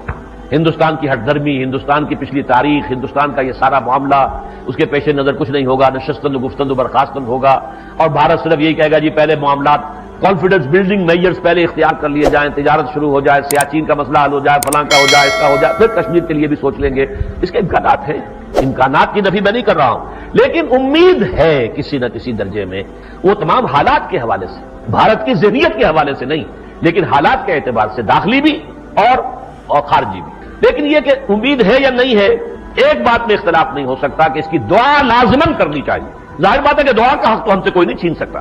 دعا کرنی چاہیے کوئی شکل بن جائے تاکہ یہ ناسور بہنا بند ہو جائے جس سے پیپ اور خون جو ہے بہ رہا ہے مسلسل 50 برس. اس دونوں ملکوں کے بہترین وسائل جو صرف ہو رہے ہیں اسلحہ کی دوڑ میں، اور یہ اسلحہ آگ جو ہے برسا کر ختم ہو جاتا ہے، اس سے کسی کو کوئی فائدہ نہیں پہنچتا ہے. اس کی کوئی صورت، کوئی حل نظر آنے لگے، کوئی ابتدا ہو جائے، کوئی ڈائریکشن اس کی طے ہو جائے، کوئی ٹائم فریم جیسے کہ گفتگو ہو رہی ہے ٹیلی ویژن پر کہ اگر 2 کام بھی اس وقت ہو جائیں تب بھی یہ گویا کہ بڑی کامیابی ہوگی کہ بھارت تسلیم کر لے کہ ہاں کشمیر ڈسپیوٹڈ ٹیریٹری ہے، ڈسپیوٹڈ مسئلہ ہے، اور نمبر 2 یہ کہ ہم 6 مہینے میں اس کو حل کر لیں گے. چلیے اس سے اگلی کوئی بات نہ بھی ہو ابھی، لیکن 2 باتیں بھی طے ہو جائیں. تو اس کے ساتھ کوئی دوسرے سے اور چھوٹے مسئلے حل کرنے میں کوئی حرج نہیں ہوگا. سیاچین کا مسئلہ ہو جائے، کوئی اور ہو جائے، وہ بھی اس کے گلے میں پھنسا ہوا ہے، اس لیے کہ بے تحاشا اسے خرچ کرنا پڑ رہا ہے. جانی اور مالی نقصان جو ہو رہا ہے سیاچین پر بھارت کو، ہمارے مقابلے میں وہ بہت زیادہ نقصان اسے برداشت کرنا پڑ رہا ہے. بہرحال اس میں یہ ہے کہ جو شکل بھی ہو سکے، لیکن ہمیں دعا کرنی چاہیے کہ امن و سلامتی کی فضا پیدا ہو اور دونوں ممالک اپنے اپنے وسائل جو ہے اپنے عوام کی بہبود اور فلاح کے لیے وقف کر سکیں. اب میں آیا آخری بات پر، ممکنہ قابل عمل اور قابل قبول حل کیا ہوگا. دو چیزیں ہیں، قابل عمل اور قابل قبول بھی، دونوں کے لیے کچھ قابل قبول. دیکھیں اس زمانے میں، اس ضمن میں بہت عرصے سے آپ کو یاد ہوگا تھرڈ آپشن کی بات شروع ہوئی تھی. سب سے پہلے یہ برطانیہ میں سردار عبدالقیوم خان صاحب نے تھرڈ آپشن بھی ممکن ہے، جس پر بڑی ان کی درگت بنائی گئی تھی، بڑے ان کی کھچائی کی گئی تھی، لے دے ہوئی تھی. نوائے وقت نے بھی خوب ان کی جو ہے وہ ان پر تنقید کی تھی شدید. یہ تھرڈ آپشن کی بات کہاں سے آ گئی؟ کچھ عرصے کے بعد میاں نواز شریف صاحب نے تھرڈ آپشن کی بات کی تھی. اب وہ تو نوائے وقت کا اپنا آدمی تھا، لیکن نوائے وقت کا معاملہ یہ ہے کہ ان مسائل کے اوپر اس کے ہاں کوئی کمپرومائز نہیں ہے. وہ دوستی اپنی جگہ ہے، لیکن ان معاملات پر اس کا موقف بڑا پختہ ہوتا ہے، لہذا شدید تنقید کی اس پر بھی. پھر ہمارے علم میں یہ بات آئی کوئی پچھلے 10-15 سال کے دوران کہ کشمیر میں جو لائن ہے کنٹرول کی، اس کے دونوں طرف، یعنی ہمارے کشمیر میں بھی اور انڈین کشمیر میں بھی ایک رائے یہ بھی پیدا ہو رہی ہے کہ کشمیر کو انڈیپینڈنٹ ہونا چاہیے. تحریک چلی باقاعدہ، JKLF جو ہے پوری تحریک ہے، اس نے تو ایک مرتبہ جو ہے لائن کو توڑنے کی جدوجہد بھی کی ہے، بہت بولڈ اسٹیپ بھی اٹھایا ہے. ہاں، نہ پاکستان نہ ہندوستان، ہم تو چاہتے ہیں کہ ہمارا آزاد کشمیر پورا ہو اور پورا کا پورا ہو. گلگت اور بلتستان اور آزاد کشمیر بھی واپس لیا جائے پاکستان سے، اور ہندوستان سے جو اس کا مقبوضہ کشمیر ہے پورا واپس لیا جائے، اور ہم اس کے اندر ایک آزاد کشمیر پیدا کریں. سب سے بڑی بات یہ کہ ایک وقت میں یہ محسوس ہوا کہ سول سپریم پاور آن ارتھ جو ہے اس کی اسکیم یہی ہے کہ انڈیپینڈنٹ کشمیر وجود میں لایا جائے، جس کے لیے Robin Raphel, assistant secretary of state of United States of America, جو کہ ساؤتھ ایشیا کے لیے، جو سمجھیے کہ نائب وزیر خارجہ برائے ساؤتھ ایشیا، اس نے برملا یہ بیان دیا کہ ہم پاکستان سے گلگت بلتستان اور آزاد کشمیر بھی واپس لیں گے، ہندوستان سے یہ جموں کشمیر لداخ اور وادی لیں گے. مزید برآں پاکستان نے جو ایک زمانے میں کچھ علاقہ لداخ کا دے دیا تھا چین کو، وہ بھی واپس لیں گے اور یہاں ایک آزاد ریاست قائم کی. اسی زمانے میں ہندوستان کے جو وزیر داخلہ تھے، ان کا نام میں بھول رہا ہوں، انہوں نے لوک سبھا میں فلور پر یہ کہا تھا کہ کشمیر کے معاملے میں امریکہ کی اپنی نیت خراب ہو چکی. اور وہ نیت کیا تھی؟ اس وقت تک ظاہر بات ہے کہ بھارت کے ساتھ بھی امریکہ کی ابھی یہ پینگیں بڑھنی شروع نہیں ہوئی تھی، دوستی نہیں تھی. بھارت اپنی آزادی کو کچھ نہ کچھ ایسرٹین کر رہا تھا اپنی پالیسی میں بھی، لہذا اسے ضرورت تھی کہ یہ ہارٹ آف ایشیا میں ایک ایسا علاقہ وجود میں آ جائے جو میرے زیر اثر ہو. غریب ملک ہے اور میرے پاس دولت کے وسائل بے انتہا ہے. ظاہر بات ہے کہ دولت جو ہے وہ بڑے کام کر سکتی ہے، لوگوں کی ذہنیت کو بدل سکتی ہے، سوچ کو بدل سکتی ہے، لوگوں کے رائے کے اندر جو ہے انقلاب لا سکتی ہے. لہذا انہیں سونے میں تول کر اور ہم اسے اپنا جو ہے اڈا بنا لیں گے. ہارٹ آف کشمیر میں ایک اندر اسرائیل وجود میں آ جائے گا جو ایک طرف بھارت کو کنٹرول کرے گا، دوسری طرف چائنا کے سر پر بیٹھا ہوگا، تیسری طرف پاکستان کے سر پر بیٹھا ہوگا، چوتھی طرف افغانستان کے ساتھ ہوگا اس کا تعلق، یہ جو با خان کی پٹی ہے اس کے حوالے سے، پانچویں طرف جو ہے وہ سینٹرل ایشیا کی ریاستوں کے ساتھ. یہ تو اس کے لیے یوں سمجھیے اس سے زیادہ گولڈن چانس کو تھا ہی نہیں امریکن ڈپلومیسی کے لیے. اگر کسی طریقے سے اگر یہ مجاہدین کی قربانیوں کا نتیجہ یہ نکلتا، سوچئے آج بھی کہ اب بھارت جو ہے وہ گھبرا کر تنگ آ کر اور کشمیر کو UNO کی جھولی میں ڈال دیتا. پاکستان کو تو دینے سے رہا، لیکن تنگ آ کر مجبور ہو کر یہ کر سکتا تھا کہ UNO کی جھولی میں ڈال دے. جیسے کبھی برطانیہ کی جھولی میں فلسطین آ گیا تھا مینڈیٹ لیگ آف نیشنز کے ذریعے سے. اگر یہ کہیں UNO کے مینڈیٹ میں UNO کی جھولی میں آتا تو گویا کہ امریکہ کی جھولی میں آ جاتا، اور امریکہ کی جھولی میں آتا تو وہ وہاں پر ایک بہت بڑا ہارٹ آف ایشیا کے اندر ایک اسرائیل وجود ہے. یہ نقشہ تھا، لیکن اللہ کا شکر یہ ہے کہ یہ نقشہ جو ہے اب تبدیل ہو چکا ہے. صورتحال جو ہے اب کنٹینمنٹ آف چائنا پالیسی کے حوالے سے، جب بھارت اور کلنٹن کے زمانے ہی میں بھارت اور امریکہ کی دوستی کی پینگیں بڑھنی شروع ہوئی ہیں، علی اعلان اور 5 دن کا دورہ کر کے گیا ہے، وہ تو در حقیقت ایک چیز کی علامت ہوتی ہے. ورنہ یہ کہ نہ معلوم اس سے پہلے کتنی کچھ کھچڑیاں جو ہیں وہ اپنے محکموں میں مختلف جگہوں پر مختلف لیول پر پک چکی ہوں گی. اس کے بعد سے اب شکل یہ ہے کہ صورتحال تبدیل ہوئی ہے. اس کے بعد اب یہ ہے کہ دوسرا حل وہ ہے جو کہ دنیا کے سامنے تو آیا تھا سب سے پہلے جنوری سن 2000، پچھلے سال کی جنوری میں، 1.5 سال پہلے، اور یہ تھا ہارورڈ یونیورسٹی کا تھنک ٹینک. انہوں نے یہ کہا کہ کشمیر کے مسئلے ایک حل یہ کہ اسے تقسیم کر دیا. آزاد کشمیر، بلتستان، گلگت پاکستان کے پاس رہیں جیسے ہیں، جموں لداخ غیر مسلم اکثریت کے علاقے یہ بھارت کو دے دیے جائیں، اور وادی کے اندر آزاد ریاست قائم کر دی جائے. یہ خیال آیا سب سے پہلے تقسیم کشمیر کا 2000 سن میں جنوری میں ہارورڈ یونیورسٹی کے تھنک ٹینک کی طرف سے. بعد میں آپ کے علم میں آیا ہوگا خلیج ٹائم نے تو باقاعدہ یہ خبر شائع کی یہ فیصلہ ہو چکا ہے اندر خانے گویا کے ٹریک 2 ڈپلومیسی اور جو بھی ہو رہی ہے چلی ہے ہمارے احباب بہن طے ہو چکا ہے, صرف اس کی ڈیٹیلز طے ہونی باقی ہے. بہت سے اور گوشوں سے بھی یہ بات آئی کہ یہ حل ہے اور یہ حل اس وقت زیر غور ہے. میں نے بھی اس حل کی تائید کی ہے, لیکن میں جس بات کو آپ کے سامنے رکھنا چاہتا ہوں وہ یہ ہے کہ میری یہ رائے کم سے کم 10 سال پرانی ہے. میری رائے کا کوئی تعلق نہ ہارورڈ یونیورسٹی کے تھنک ٹینک سے نہ یہ کہ کسی اور ٹریک 2 ڈپلومیسی سے ہے. میرا تو ہے ہی نہیں اس میں کوئی, ان کوریڈورز آف پاور میں میری آمد و رفتی نہیں ہے, نہ صحافیانہ حلقوں میں میری آمد و رفت ہے, تو میں اس سے کوئی تعلق نہیں. یہ میری انڈیپینڈنٹ سوچ تھی اور بہت پہلے سے تھی, اور کم سے کم سن 95 جو ہے اس سے تو میں ریکارڈ پر موجود ہوں. میں نے سن 95 میں جو ایک پریس کانفرنس میں بیان دیا تھا وہ میں نے شائع کر دیا ہے اس آج کے ندائے خلافت میں 95 میں کہ میرے نزدیک اس مسئلے کا حل یہ ہے. تو میرے لیے تو یہ حل در حقیقت کسی اور کا پیش کردہ نہیں ہے بلکہ میری اپنی سوچ کا نتیجہ ہے کہ اس میں صورت اس کے سوا کوئی قابل عمل اور قابل حل اور قابل قبول صورت حل جو ہے وہ موجود نہیں. البتہ یہ کہ جب ہارورڈ یونیورسٹی کے تھنک ٹینک کی رپورٹ آئی تھی تو میں نے اس کی تائید کی تھی. اسی طریقے سے اب پھر میں نے جو ہے پریس کانفرنس کی ہے 3 دن ہوئے ہیں, تو میں نے اس کی بھی جو اس کے اندر بھی جو بیان دیا تحریری وہ اس پرچے میں آج شائع کر دیا. یہ پرچہ خاص یوں سمجھ لیجئے کہ کشمیر نمبر کی حیثیت رکھتا ہے, اس لیے ہم نے کچھ زیادہ بھی شائع کیا ہے, یہاں موجود ہے. میرا سن 95 کا بیان بھی اس میں ہے, میرا 3 دن پہلے کا بیان بھی اس میں ہے, اور 2 اور چیزیں اس میں جس کا ذکر میں ذرا بعد میں کروں گا, بہت ہی قیمتی چیزیں. بہرحال میری یہ رائے کم سے کم 10 سال پرانی, اور کم سے کم یوں سمجھیے 6 سال پہلے کا تو ڈاکومنٹری پروف میرے پاس موجود ہے. اب کوئی یہ کہے کہ صاحب یہ کوئی امریکہ سے آپ سیکھ کر آئے ہیں, یا یہ تو چونکہ امریکہ سے آئے تھے چودھری شجاعت صاحب تو شاید انہوں نے آ کے میرے کان میں پھونک ماری ہے, یا جو بھی 12 آج کل کا ہمارا جو معیار ہے صحافت کا, تو جس قسم کے سوالات کیے گئے وہاں پر, تو اس میں جو بھی ایک سوء ظن پیدا کرنے کی کوشش ہو رہی ہے وہ اللہ تعالیٰ انہیں معاف کرے. لیکن میں ڈاکومنٹری پروف دے رہا ہوں کہ میری یہ رائے جو ہے ریکارڈ پر ہے سن 95 سے کہ یہی حل ہے, اس کے سوا کوئی حل نہیں ہے. دیکھیے اس کے 2 حصے ہیں. منفی طور پر میں یہ سمجھتا ہوں کہ جو حل بھی ہو وہ یونانوں اور امریکہ سے ورے ورے ہونا چاہیے, ان دونوں کا سایہ نہیں پڑنا چاہیے. ان دونوں کا سایہ اگر پڑ گیا تو ہو سکتا ہے کہ وہ پرانی جو ایک خواہش تھی جو دب گئی وہ کہیں جاگ جائے دوبارہ. انڈیپینڈنٹ کشمیر, اور انڈیپینڈنٹ کشمیر کے لیے آپ کے اپنے ملک کے اندر یہ دیکھیے یہ کتابیں شائع ہو رہی ہیں. یہ محمد اسحاق عباسی صاحب کی لکھی ہوئی کتاب ہے جو یہیں پر پچھلے میں چھپی ہے, جو کہتے ہیں کہ پاکستان بھی غاصب ہے, ہمارے کشمیر کا یہ حصہ اس نے غصب کیا ہوا ہے, اور ہندوستان بھی غاصب ہے. ہم پر تو ظالم ہے پاکستان بھی اور ہندوستان بھی. ان کے خلاف بیان دینے والا کوئی نہیں ہے, ان کی اوپر تنقید کرنے والا کوئی نہیں. ہر پر پاکستان میں لاہور میں بیٹھ کر یہ باتیں ہو رہی ہیں, کھل کر ہو رہی ہیں. اور کشمیر میں تو جو کچھ میں مختلف مواقع پر گیا ہوں, جو کچھ سن کے آیا وہاں پر آزاد کشمیر کے لوگوں کی باتیں سن کر آیا ہوں, تو اس کے لیے یہ کہ وہ فضا تو موجود ہے. کسی بھی وقت امریکہ یہ سوچے گا کہ اگر یہ وہی ہمارا خواب جو ہے پورا ہو رہا ہے تو کیوں نہ اسی کو پورا کر دیا جائے. لہذا اس کا پورا امکان موجود ہے اگر یہ یونائٹڈ نیشنز آرگنائزیشن کے تھرو, اس کی قراردادوں کے ذریعے سے, اس لیے کہ اس کی قرارداد کا نتیجہ کیا نکلے گا, ہمیں آزاد کشمیر اور بلتستان اور گلگت سے اپنی فوجیں نکالنی پڑے گی. بھارت جو ہے کشمیر میں کچھ نہ کچھ فوج رکھ سکے گا, لیکن مین بلک اسے بھی نکالنا پڑے گا. ہم تو ایک سپاہی بھی نہیں رکھ سکتے اگر اس قراردادوں پر عمل شروع ہوا, اور اس کے بعد جو ہے آخر وقت لگے گا. 2 دن میں تو ریفرنڈم نہیں ہو جاتا, اس میں ٹائم لگے گا. اس ٹائم میں پورا موقع مل جائے گا ان بین الاقوامی سازشیوں کو کہ پہلے وہ سازش برطانیہ کی تھی, اب وہ امریکہ کی ہوگی, کہ یہاں ایک انڈیپینڈنٹ جو کشمیر ہے اس کے مضبوط جو ہے لابی کو سپورٹ دے کر آگے لے آئیں اور بڑھا کر لے آئیں, اور اس کو آزاد کشمیر جو ہے علیحدہ, اس سے پاکستان کے لیے تو پھر موت ہوگی. ابھی آپ کشمیر کو کہہ رہے ہیں کہ یہ آپ کی شہرگ ہے, میں سمجھتا ہوں اس سے بڑی شہرگ آپ کی جو ہے یہ جو اس وقت شاہراہ چین ہے یہ کٹ گئی تو آپ کا تو کوئی وجود ہی نہیں رہے گا.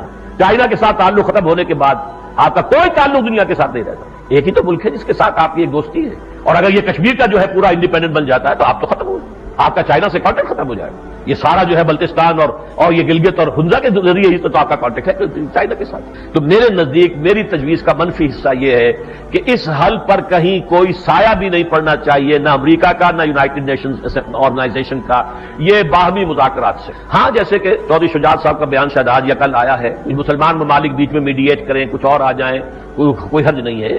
اگر ایران ہے, ایران کے بھارت کے ساتھ اچھے تعلقات ہیں. لیبیا نے ان سے کہا تھا چودھری شجاعت حسین سے کہ میں اس میدان میں کچھ معاملے میں کچھ پارٹ لے کر لیں. امریکہ اور یونائٹڈ نیشنز دونوں سے ورے ورے. مثبت بات کیا ہے کہ میرے نزدیک یونائٹڈ نیشنز آرگنائزیشن کے جو بھی ریزولوشنز ہیں یہ بات کی بات ہے. پہلا مسئلہ ہے تقسیم کشمیر کی جو روح تھی اور اس کا جو اصل اصول تھا اس کے مطابق فیصلہ ہونا چاہیے. تقسیم ہند کی اصل روح, تقسیم ہند کی کا اصل اصول کیا تھا, وہ جو میں نے شروع میں بیان کیا تھا کہ ایڈجسنٹ علاقے جو مسلم اکثریت کے وہ پاکستان میں جائیں، جو غیر مسلم اکثریت کے علاقے وہ ہندوستان میں جائیں. یہ اصول تھا. اس اصول کے مطابق ظاہر بات ہے کہ حق تو یہ ہے کہ پورا کشمیر پاکستان کو ملے. زیادہ سے زیادہ استثناء جو میں نے شروع میں بھی کہا تھا کہ لداخ اور جموں کے وہ اضلاع جن میں غیر مسلم اکثریت ہو اور جو بھارت کے ساتھ، ہماچل پردیش کے ساتھ یا پنجاب کے ساتھ، بھارتی پنجاب ہے اس کے ساتھ ملحق ہو، وہ علاقے جو ہے بھارت کو دے دیے جائیں. باقی پورا کشمیر ویلی پاکستان کو ملنا چاہیے. یہ حق ہے. البتہ یہ ایک اتنی بڑی بات ہے، اس کے لیے بھارت کا تیار ہونا تقریباً ناممکن. اس طرح پلیٹ پر رکھ کر آپ کو پاکستان وہ دے دے، کشمیر دے دے. ظاہر بات ہے کہ 50-52 برس کی اس کی بھی ایک تاریخ ہے. اس نے بھی کچھ پلایا ہوا ہے اپنی رائے عامہ کے ذہن کے اندر زہر گھولے ہوئے ہیں. وہاں بھی ظاہر بات ہے کہ ان کے کچھ نہ کچھ دیکھنا پڑتا ہے دائیں بائیں. اس حوالے سے جو قابل عمل شکل ہے وہ یہ ہے پاکستان کے پاس آزاد کشمیر وہ اس کے پاس رہے. گلگت بلتستان اس میں کوئی مسئلہ نہیں. پاکستان انہیں صوبوں کی شکل دے کر پاکستان کا نظم کر لیا جائے. علیحدہ سٹیٹس ختم. لداخ اور جموں کے وہ علاقے کے جہاں غیر مسلم اکثریت ہے بھارت میں ختم ہو جائیں. وہ ہماچل پردیش میں شامل کریں یا پنجاب میں کریں یا وہ جانیں یا علیحدہ صوبے بنا دیں. انہوں نے تو اس پنجاب کے بھی 3 بنائے ہوئے جو ہم چھوڑ کر آئے تھے. حالانکہ جب پاکستان بنا ہے مغربی پنجاب زیادہ بڑا تھا، مشرقی پنجاب چھوٹا تھا. اس کے 3 اسٹیٹس بن چکی ہیں، ہریانہ، ہماچل پردیش اور پنجاب. تیسرے یہ کہ یہ جو رہ گئی وادی درمیان میں، اور وادی میں جمع کیے جائیں لداخ اور جموں کے مسلم اکثریتی علاقے، ان میں استصواب کروا لیا جائے. بجائے اس کے کہ اسٹریٹ آف آپ پلیٹ پر رکھ کر دے دیں، استصواب کروا لیجیے. اس استصواب میں البتہ ایک تھرڈ آپشن بھی دے دیا جائے. اگر واقعتاً اس وادی کے لوگوں کی بہت بڑی اکثریت جو ہے آزادی کے حق میں ہو، اگرچہ میرے نزدیک نہیں ہے، مجھے یقین ہے کہ استصواب ہوگا تو 90% یہی ہے کہ پاکستان کے ساتھ آئیں گے. لیکن امکان تو ہے نا، آپ امکان تو رد نہیں کر سکتے. ایک لابی ہے، ایک رائے ہے، اگر ان کے پاس ہے وہ بھی سامنے آ جائے. لیکن یہ کہ اس صورت میں تھرڈ آپشن دے دیا جائے. اور میں یہاں آپ کے پاس لے کر آیا ہوں یہ پاکستان ٹائمز کا 18 جون 1947 کا یہ فرنٹ پیج ہے، جس میں قائد اعظم نے کہا ہے کہ states can choose to be independent, option not limited to Hindustan اور پاکستان. یہ تھرڈ آپشن جو ہے یہ ایسی بات نہیں ہے. ٹھیک ہے کہ یونائٹڈ نیشنز کی ریزولوشن میں کوئی تھرڈ آپشن نہیں ہے، لیکن یہ کہ جو اصل اوریجنل اسکیم ہے اس میں تو ظاہر بات ہے کہ وہ تھرڈ آپشن موجود ہے. لیکن یہ تھرڈ آپشن کل کشمیر کے لیے نہیں، صرف وادی، جس وادی کا کوئی خاص تعلق پھر چائنا کے ساتھ جڑتا بھی نہیں، وہ انسرکلمنٹ آف چائنا کا ذریعہ بھی نہیں بنتا. اور اس میں بھی یہ طے ہے جو میں نے شرط لگائی ہے کہ مجھے 90% یقین یہی ہے کہ یہ پاکستانی کے ساتھ جو ہے اس کا نتیجہ نکلے گا. تاہم اگر تھرڈ آپشن ہو تو اس میں شرط یہ ہونی چاہیے کہ جو آزاد کشمیر ہوگا پھر جو بالکل آزاد انڈیپینڈنٹ ویلی، اس کو اندرونی طور پر تو مکمل آزادی ہو، لیکن اس کے بیرونی پالیسی کو پاکستان اور بھارت دونوں اس طور سے کنٹرول کریں کہ کوئی تھرڈ پاور وہاں قدم نہ جما سکے. یہ بات میں نے کہی تھی پچھلے سال. اب میرے علم میں نہیں تھا کہ ایسا کوئی معاملہ ممکن بھی ہے یا نہیں. میں نہ تو پولیٹیکل سائنس کا طالب علم ہوں، نہ کانسٹیٹیوشنز کا ماہر ہوں. وہ اللہ کا کرنا ایسا ہوا کہ ہندوستان کی ایک بڑی شخصیت سید شہاب الدین، انڈین فارن سروس کے بہت ٹاپ کے وہ آفیسرز میں سے تھے، جو پھر چھوڑ کر سیاست کے میدان میں آئے اور ممبر پارلیمنٹ رہے بہت طویل عرصے تک. مسلمانوں کے لیڈروں میں سے نمایاں لیڈر ہیں. مسلم انڈیا کے نام سے ایک ماہنامہ نکالتے ہیں جو انتہائی اہم ہے. تمام متعلقہ ڈاکومنٹس جو پورے ہندوستان میں ہوتے ہیں مسلمانوں سے متعلق، وہ سب کے ساتھ جمع ہو رہے ہیں. اس کے اندر ایک ریکارڈ ریفرنس جو ہے لائبریری بن رہی ہے. انہوں نے پھر مجھے خط لکھا کہ آپ نے جو یہ تجویز دی ہے یہ بہت صحیح ہے، اور انہوں نے مثال دی. اس خط کا بھی ہم نے یہ عکس جو ہے اس تازہ مثال ندائے خلافت میں شائع کر دیا ہے، انگریزی میں ہے. اس میں انہوں نے کہا کہ یہی انتظام در حقیقت ایک ملک میں دنیا میں اب بھی موجود ہے. میرے علم میں نہیں تھا.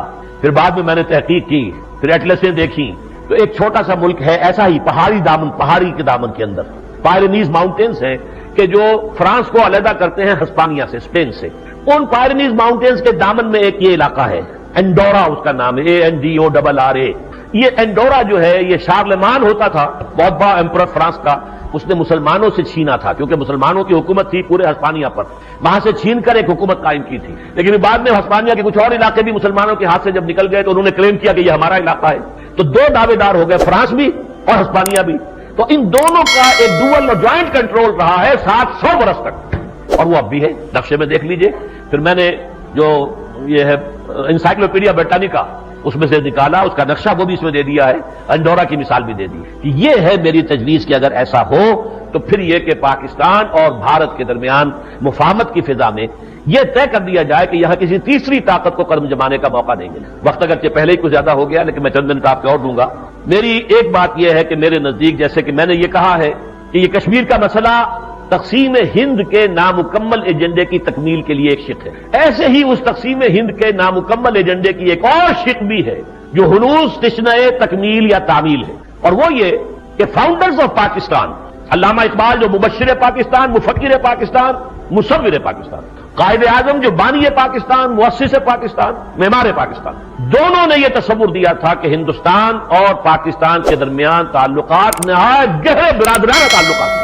علامہ اقبال 1930 کے خطبے میں فرماتے ہیں، جس میں کہ پہلی مرتبہ تصور پیش کیا کہ ہندوستان کے شمال مغرب میں ایک آزاد مسلمان ریاست قائم ہوگی، وہاں یہ ہے کہ وہ ریاست ہندوستان کی محافظ ہوگی، محافظ، اور واقعتاً یہ محافظ ثابت ہوئی ہے۔ پاکستان نہ بنتا تو کمیونزم کے سیلاب کو کوئی نہیں روک سکتا تھا، پورا ہندوستان کو بہا کر لے جاتا کمیونزم کا سیلاب۔ رشیا کی طرف سے وہ سیلاب جس طریقے سے آیا تھا تو ہندوستان تو جو آپ سمجھیے کہ اس میں تنکے کی طرح بہ جاتا۔ یہ پاکستان کی روک تھی کہ جس نے اس سیلاب کو روکا اور اس طرح سے حفاظت کی ہے بھارت۔ پھر جب قائد اعظم سے پوچھا گیا کہ پاکستان اور بھارت کے تعلقات کیسے ہوں گے، فرمایا جیسے کہ کینیڈا اور یو ایس اے کے ہیں۔ یہ صورتحال بھی ابھی تشنہ تکمیل ہے، ہونا چاہیے کہ یہاں پر وہ فضا پیدا ہو ہمارے لیے۔ سلو آشتی کی طرف آخری بات عرض کر رہا ہوں، سلو آشتی کی فضا میں ہمارے لیے ایک اور رول ہے، اور وہ داعیانہ رول ہے۔ ہمارے پاس ایک نظام ہے، ایک نظریہ ہے۔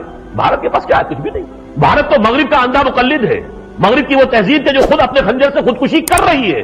بھارت کے پاس بھی وہی کچھ اور کیا ہے؟ ہمارے پاس ایک نظریہ ہے، ایمان ہے، قرآن ہے، ہمارے پاس اسلام ہے، عادلانہ نظام ہے۔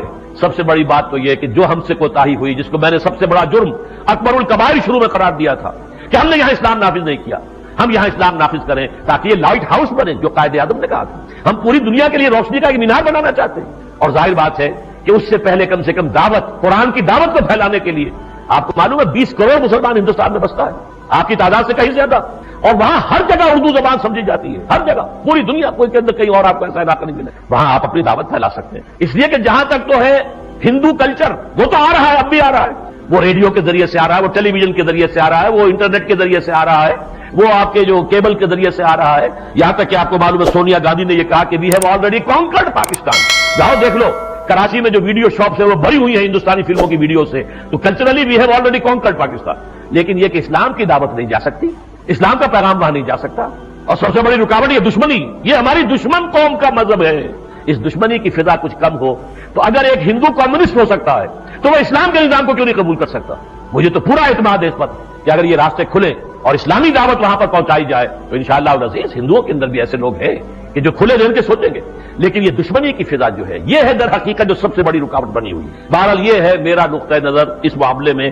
اب چند چھوٹی چھوٹی وضاحتیں۔ پہلی بات یہ مجھ سے کہی گئی تھی پریس کانفرنس میں کہ آپ کو کس معاملے کا کتے نے کاٹا ہے خامخواہ، آپ جو ہے آپ بیل مجھے مار کیوں اس معاملے میں پڑھ رہے ہیں؟ دیکھیے میں نے بارہا کہا یہاں پر کہ میرا اصول ہے الدین والنصیحہ۔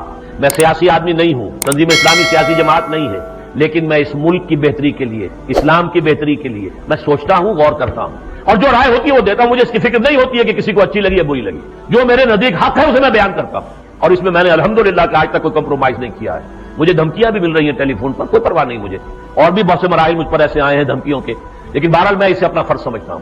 میرے سامنے شاہ ولی اللہ دہلوی کی مثال ہے رحمۃ اللہ علیہ، دہلی کے ایک حجرے کے اندر بیٹھے ہوئے انہوں نے پورے ہندوستان کا جائزہ لے لیا تھا کہ پورے ہندوستان میں مرہٹہ قوت کا مقابلہ کرنے والی کوئی مسلمان قوت موجود نہیں ہے۔ احمد شاہ ابدالی کو خط لکھا ہے، بلایا ہے، تو میں تو انہی کے خادموں میں سے ہوں، ان کے قدموں کی خاک کے برابر ہوں۔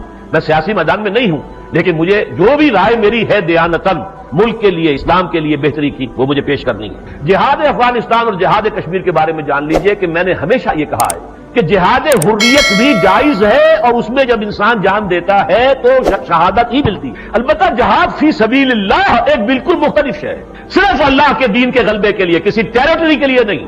شہادت ہے مطلوب و مقصود مومن، نہ مال غنیمت نہ کشور کشائی، نہیں، اللہ کے دین کے لیے، اور وہ لوگ ہوں کہ جو اللہ کے دین کو اپنی جانوں پر، اپنے جسموں پر، اپنے گھروں میں نافذ کر چکے ہوں، اور پھر وہ ایک امیر کی قیادت میں جہاد کریں۔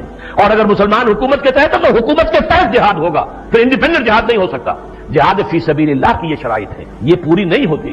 البتہ جہاد حریت، فی سبیل الحریت جہاد ہے، جائز ہے، اور اس میں بھی اگر کوئی مسلمان اپنی جان دیتا ہے تو شہادت کا رتبہ حاصل کرتا ہے۔ حضور نے فرمایا من قتل دون مالہ فہو شہید، کوئی مسلمان اپنے مال کی حفاظت میں بھی اگر مارا جائے تو شہید ہے۔ تو اپنی حفاظت، اپنی آزادی کے حصول کے لیے یا آزادی کی حفاظت کے لیے اگر جان دی جائے شہادت ہے۔ البتہ یہ جو ہم کنفیوز کرتے ہیں جہاد فی سبیل اللہ کو اور جہاد حریت کو، اس کی سب سے بڑی مثال ہے 50s میں کتنا زبردست جہاد ہوا تھا الجزائر کے اندر، لیکن جب وہ جہاد کامیاب ہوا تو وجود میں آئی سوشلسٹ ریاست۔ اللہ کے بندوں، اگر وہ جہاد فی سبیل اللہ تھا تو اسے تو اسلامی ریاست قائم ہونی چاہیے تھی نا۔ آم کا درخت لگایا تھا تو آم لگنا چاہیے، اس میں یہ نمولی کہاں سے آ گئی نیم کی؟ یہ اس لیے کہ وہ جہاد فی سبیل اللہ نہیں تھا، جہاد فی سبیل الحریت، آزادی کے لیے جہاد تھا، لیکن وہ جہاد ہے جائز ہے۔ نمبر 3، مشرف کی حکومت کا فتویٰ دے دیا کہ یہ جائز ہے، وہ بھی اصولی بات ہے۔ دیکھیے اصولی اعتبار سے پاکستان کا نظام کافرانہ ہے، سارے اقدام نہ مشرف کے صرف، بلکہ یہ کہ بے نظیر کے ہوں اور نواز شریف کے ہوں، اس سے سب کے سب کافرانہ ہے۔ جب تک کہ ٹوٹل بالادستی اسلام کی، اللہ کے قانون کی اور کتاب و سنت کی نہیں ہوتی، یہ کافرانہ نظام ہے۔ لیکن قانونی لیگل لیول پر یہ مسلمان ملک ہے، اور یہاں پر فقہی اور لیگل لیول کے اوپر یہ سمجھ لیجئے کہ یہ اصول ہے اسلامی فقہ کا کہ اگر کوئی اپنی طاقت کے بل پر آ کر حکومت پر قبضہ کر لے تو اس کا بھی جواز ہے، بشرطے کہ وہ کفر کا حکم نہ دے۔ تو اس معنی میں مارشل لاء کو بھی حرام نہیں کہا جا سکتا۔ اس پہلو سے میں نے بات کہی تھی کہ اس کے اندر جواز ہے، باقی فتویٰ دینے والا میں کوئی نہیں ہوں۔ کشمیر پاکستان کی شہر ہے، میں کہتا ہوں شہر سے بھی زیادہ ہے۔ سب سے بڑی بات ہے کہ حق ہے ہمارا، اور یہ کہ یہ لازمی ہے پاکستان کے لیے، اپنی جگہ پر ہے۔ باقی یہ کہ شہر کے لیے میں نے ایک لطیفہ بیان کیا تھا اصل میں، اور یہ تھی حافظ حسین احمد صاحب کی بات، جو JUI کے ایک مقرر ہیں بڑے اچھے اور بڑے عمدہ، وہ جو ہے وہ صنعت لفظی کے بڑے ماہر ہیں۔ انہوں نے ہمارے ہاں کہا تھا کہ یہ عجیب ہے کہ ایک قوم یہ کہتی ہے کہ ہماری شہرک جو ہے وہ کسی اور کے ہاتھ میں ہے اور پھر بھی 50 برس سے زندہ ہے۔ تو شہرک وہ اس معنی میں آپ ایک محاورے کے طور پر استعمال کریں، میں کسی کی نہ کوئی اس میں کسی کی توہین کرنا چاہتا ہوں، ہے ہمارا حق ہے، سب سے بڑی بات یہ کہ ہمارا حق ہے، شہرک نہ بھی ہو تو حق ہے تو ہمیں لینی ہے۔ بہرحال ایسے وہ ہے، اس کی اہمیت جو ہے وہ شہرک کی ہے کہ ہمارا پانی جو ہے زیادہ تر وہیں سے ہو کر آ رہا ہے، سندھ بھی وہیں سے گزر کر آ رہا ہے، جہلم بھی وہیں سے آ رہا ہے، چناب بھی وہیں سے گزر کر آ رہا ہے۔ تو اس اعتبار سے وہ ہمارے لیے ہماری زندگی جو ہے وہ آپ کو معلوم ہے پانی سے ہے۔ جعلنا من الماء كل شيء حي، پانی ہی سے تو ہم نے ہر شے کے اندر حیات پیدا کی، اللہ تعالیٰ فرماتے ہیں۔ باقی معاملات کے ضمن میں کانفیڈنس بلڈنگ میئرز یا تجارتی روابط، ان میں بھی میری رائے وہی ہے کہ پہلے یہ نہیں، پہلے کشمیر کے مسئلے میں کم سے کم 2 چیزوں کی پیش رفت اگر ہو کہ تسلیم کر لیا جائے کہ یہ ڈسپیوٹ ہے، اور نمبر 2 یہ کہ ہم بائی لیٹرل ذرائع سے اسے 6 مہینے کے اندر اندر اس سال کے آخر تک حل کر دیں گے، تو اس کے بعد یہ ہے کہ کوئی اور چیزیں بھی کی جائیں تو اس میں کوئی حرج نہیں ہے۔ چھٹی چیز یہ کہ چین سے ہمارا تعلق کسی صورت کمزور نہیں ہونا چاہیے۔ ان کی اپنی اسکیمیں کیا ہیں، وہ اپنی اسکیمیں اپنے ذہن میں رکھیں۔ ان کی اسکیم کیا تھی اور کیا نکلا افغانستان سے؟ انہوں نے ٹھیک ہے افغانستان کے ذریعے سے USSR کو ختم کرا لیا، لیکن اسلامی فنڈامنٹلزم جو ہے ان کے سر پہ سوار ہو گیا۔ وہ تو یہ ہے کہ من درچے خیال ہے مفلک درچے خیال، انہم یکیدون کیدا واکید قیدا۔ امریکہ کی چالیں اپنی ہیں اور اللہ تعالیٰ کی مشیت، اللہ تعالیٰ کی تدبیر اپنی ہے۔ اس سے ہمیں بہتری جو ہے وہ حاصل کر لینی چاہیے، لیکن چین کے ساتھ اپنے ربط اور تعلق کے اندر کوئی کمزوری نہیں آنی دینی چاہیے۔ ایک اخبار نے یہ بھی لکھ دیا ہے، میں حیران ہوتا ہوں کہ کیا صحافت کا معیار ہو گیا ہے، کہ میں نے قائد اعظم کے ساتھ ساتھ اقبال کے بارے میں بھی یہ کہا کہ وہ بھی 3rd آپشن کے قائل تھے۔ علامہ اقبال کے زمانے تک کسی آپشن کا کیا سوال تھا؟ تو میں نے یہ کہا تھا کہ قائد اعظم اور علامہ اقبال دونوں اس کے قائل تھے کہ ہندوستان اور پاکستان کے تعلقات بہت برادرانہ ہونے چاہیے، یہ فاؤنڈر فادرز کے، یہ باقی یہ ہے کہ 3rd آپشن کی بات جو ہے وہ قائد اعظم نے کی تھی، اس کا ثبوت میں آپ کے سامنے پیش کر رہا ہوں، اگلے پرچے میں شاید اس کا عکس بھی شائع کر دوں۔ بہرحال اس کے بعد یہ کہ چند ایک اعلانات ہیں، انشاءاللہ پرسوں جو ہے درس قرآن ہوگا، اور جو سورہ آل عمران کی آخری رکوع کا درس ہم نے 2 نشستوں میں پورا تو کر لیا ہے، لیکن میں ایک نشست اس پر مزید لوں گا۔ جو لوگ بھی اللہ کے دین کے لیے کوئی کام کر رہے ہیں ان کے لیے بڑی قیمتی ہدایات ہیں، اور یہ میں تسلیم کرتا ہوں کہ اگرچہ یہ درس ہمارے منتخب نصاب میں تو ہمیشہ سے شامل ہے، لیکن جو آخری 4 آیات ہیں اس کی، ان کی عظمت جو ہے مجھ پر اسی مرتبہ پہلی بار منکشف ہوئی ہے، تو میں اس کو ذرا زیادہ ایمفیسائز کر کے آپ سامنے رکھنا چاہتا ہوں۔ اگلے جمعے کا میں اپنا اعلان کر رہا ہوں، خطاب کا جو موضوع ہوگا وہ افغانستان میں طالبان حکومت کا قیام اور عالمی خلافت علی منہاج النبوت کا قیام، ان کا آپس میں کوئی ربط اور تعلق ہے یا نہیں، اور اس صورتحال میں ہم پاکستانی مسلمانوں کی ذمہ داری کیا ہے۔ ہمارے ہاں بہت بڑی رائے ہے، نیک لوگوں کی رائے یہ کہ اب ہمیں بھی بیعت کر لینی چاہیے ملا عمر صاحب کے ساتھ، اور یہ کہ وہ طالبان کے انقلاب کو یہاں امپورٹ کرنا چاہیے۔ اس ضمن میں اب اپنی سوچی سمجھی رائے جو ہے انشاءاللہ اگلے جمعے میں بیان کروں گا۔ بارک اللہ لی ولکم فی القرآن العظیم ونفعنی وإیاکم بالآیات والذکر الحکیم۔